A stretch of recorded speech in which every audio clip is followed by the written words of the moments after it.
ये नमस्कार साथियों, ये 9th क्लास का बैच है और 9th क्लास का बैच में कल आपने देखा था कि 10.5 में लगने वाले तमाम कॉन्सेप्ट को हमने चर्चा कर दिया था। जैसे कि आपने देखा था कि 3 प्रमेय था, तीनों प्रमेय को हमने कर रखा है। यूट्यूब पर आप जाएँगे, C K Ranjan SSC centre type करेंगे, वहाँ आपको 9th क्लास का तमाम सर्कल में लगने वाले सारे कॉन्सेप्ट को बहुत ही बेहतरीन ढंग से किया गया है। तो आइए सारे कॉन्सेप्ट को करने के बाद अब चलते हैं एक्सरसाइज की दुनिया में और एक्सरसाइज को बहुत अच्छे ढंग से मैं बताऊंगा आपको और आप निरंतर देखने का प्रयास करें। मैं सवाल को पहले रीड कर देता हूं और सारे बच्चे हमारे साथ प्रश्नों को रीड करेंगे। तो चलिए आकृति 10.36 में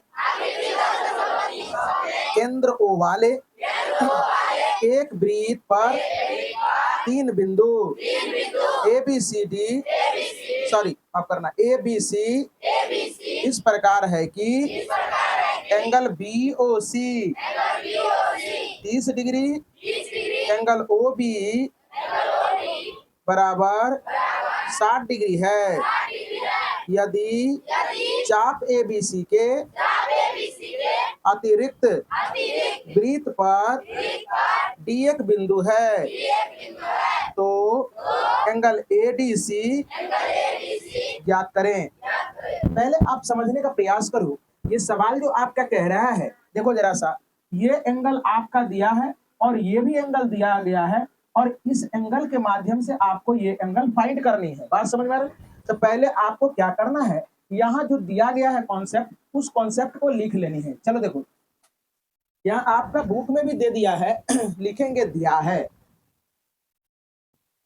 दिया है, एकदम सुंदर सुंदर बनाएंगे बेहतरीन ढंग से। चलो एंगल जो है बी ओ सी बराबर क्या दिया है 30 डिग्री और एंगल क्या दिया है ए ओ बी बराबर क्या दिया है 60 डिग्री, है ना। तो एंगल फाइंड करने के लिए कहा गया है, ज्ञात करना है क्या ए डी सी बराबर ये वाट, है ना। अब देखने का प्रयास करें, देखो जरा सा बी ओ सी, देखो बी ओ सी ये वाला एंगल 30 डिग्री है और क्या कह रहा है ध्यान से देखेंगे, और ए ओ बी ये वाले एंगल कितना डिग्री है 60 डिग्री है। तो कह रहा है कि ए डी सी यानी ये एंगल कह रहा है ज्ञात करने के लिए। कोई दिक्कत कोई बच्चा को? अब देखो जरा सा, अब हम लोग क्या करते हैं ध्यान से देखें, तो जरा सा देखो एओसी में दो गो एंगल बना है 60 डिग्री और 30 डिग्री बना है ना। तो एओसी ज्ञात करने के लिए 60 डिग्री और 30 डिग्री को जोड़ना पड़ेगा ना।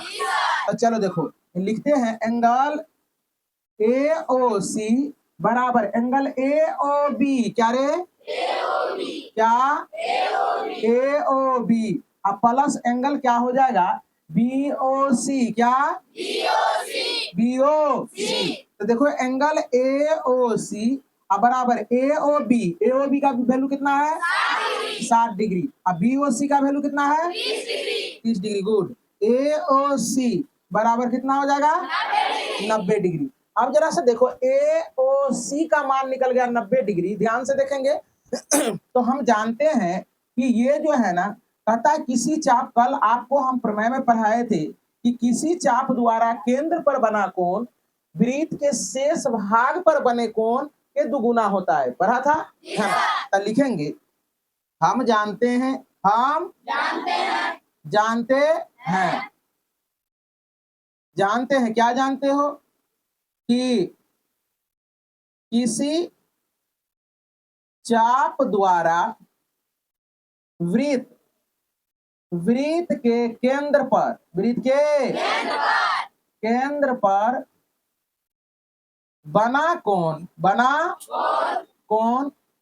वृत्त के शेष भाग पर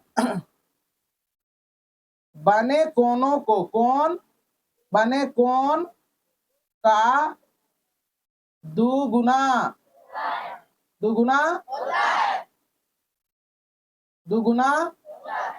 होता है। कोई बच्चा को दिक्कत? ये दुगुना होता है तो आप क्या करोगे, जरा ध्यान से देखने का प्रयास करें। जब ये दुगुना होता है तो होगा क्या कि देखो जरा सा, एंगल जो हो जाएगा ए ओ सी, क्या ए ओ सी जो होगा 2 गुना एंगल ए ओ सी, ये ट्वाइस होगा ए डी सी के, किसके, तो लिखेंगे ए डी सी, क्या ए डी सी की, है ना। तो एंगल ए ओ सी बराबर 2 गुना ए डी सी का मान निकला होगा, ए डी सी का मान, ए डी सी, एडीसी का मान निकालने के लिए कहा था। ए सी, ए ओ सी, ए ओ सी का वैल्यू दिया है तो यहाँ आप पुट कर दें, ए ओ सी हो गया। अब ये तो निकालना ही, फाइंड करना था, ए डी सी हो जाएगा। अब जरा सा देखो यहां से क्या करेंगे हम, ए डी सी बराबर ये 2 है, गुना में तो इधर आके भागा में हो जाएगा, तो यहाँ हो जाएगा 2, होगा या नहीं होगा, इससे ये कट जाएगा, तो आपका क्या हो जाएगा देखो यहाँ 45 डिग्री, क्या 45 डिग्री ए डी सी, इसीलिए आप दोनों बराबर है, तो इसको पहले लिख देते हैं, इसको बाद में, इसीलिए एंगल ए डी सी बराबर ये क्या हो गया, ए डी सी बराबर 45 डिग्री। तो उम्मीद करते हैं कि आपको समझ में आया होगा। साथ सारे बच्चे प्रश्न को रीड कर लें। कहता किसी वृत्त की एक जीवावृत्त की त्रिज्या के बराबर है, जीवा द्वारा लघु चाप के किसी बिंदु पर अंतरित कोण ज्ञात कीजिए तथा दीर्घ चाप के किसी बिंदु पर भी अंतरित कोण ज्ञात कीजिए। तो चलो देखो डायग्राम मैं यहाँ बना दे रहा हूं, चलो देखो ये जो है ना चित्र है, समझा रहे मित्र, ये है तुम्हारा चित्र, पहले चित्र बढ़िया से बना लो, है ना, बनाते जाओ। अभी अब देखो कोई जीवा है, ये जीवा दिया गया है, ए और बी जीवा है जो त्रिज्या के बराबर है, क्या कहा है, त्रिज्या के बराबर है, ध्यान से देखेगा, तो त्रिज्या के बराबर थोड़ा कर लेते हैं, जो त्रिज्या के क्या है, बराबर है, देख लो, ये देख रहे हो, इस टाइप से बनाना है। आप देखो किसी बिंदु, ये किसी बिंदु पर भी कोण बना हुआ है,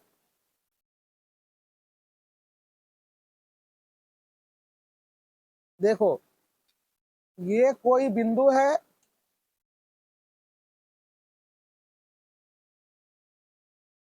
ये बिंदु है। अब देखो ये डायग्राम बनाना है थोड़ा सा सावधानी पूर्वक,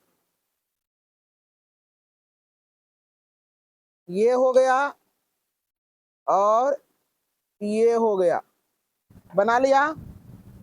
देखो जरा सा, ए बी कोई क्या है, ए बी कोई ये जीवा है, और ये जो है ना ओ हो गया, ए बी सी दे देंगे इसका नाम डी दे देंगे, हो गया। अब जरा सा देखो,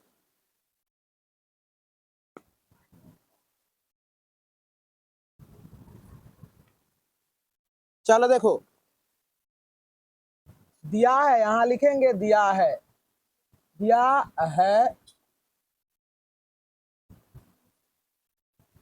जीवा के बराबर वृत्त का त्रिज्या है, तो त्रिज्या है, तो जरा सा देखो जीवा ए बी जो है, ए बी बराबर हो जाएंगे किसके, ए बी बराबर हो जाएंगे ए ओ की, किसके, ए ओ की, और ये त्रिज्या ये और ये बराबर है ना, तो क्या हो जाएगा बी ओ की, यानी ये बराबर ये हो गया। तो अब जरा सा देखो कि ये जब बराबर हैं, ए ओ बराबर है, बी ओ बराबर है और ए बी बराबर है, इसका मतलब ये त्रिभुज क्या है, समबाहु त्रिभुज है, क्या है, तो लिखेंगे अतः, हाँ लिखेंगे इसलिए लिखेंगे इसे, ये बराबर दिया गया है ना, तो लिखेंगे त्रिभुज AOB का सभी भुजा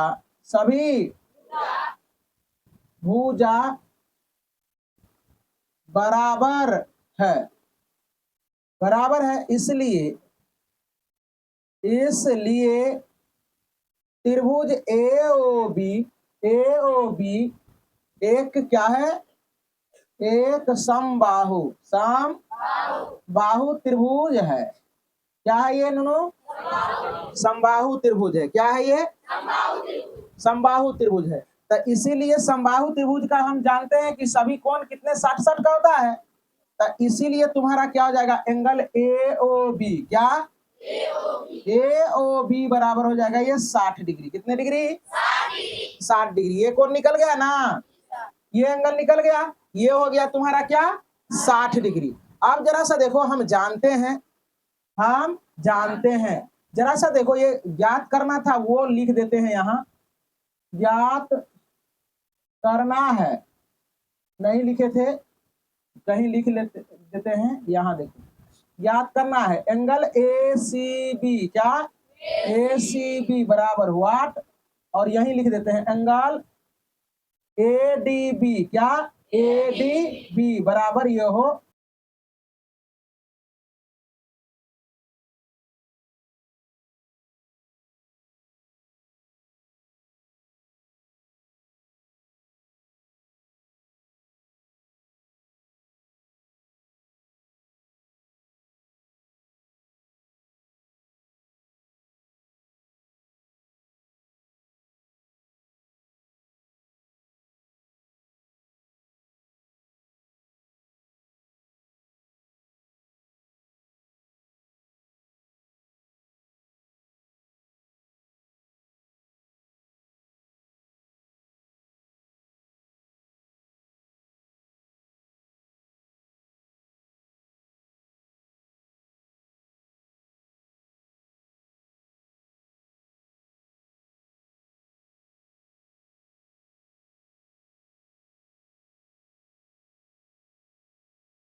तो चलिए आइए, यहाँ देख रहे थे कि कुछ इंस्ट्रूमेंट ये डिस्चार्ज हो गया था, जिस कारण से कुछ व्यवधान पैदा हो गया था।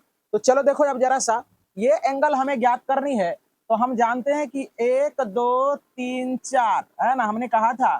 तो ये आप थोड़ा देर के लिए भूल जाएंगे, तो ये चक्रीय चतुर्भुज हो जाएगा।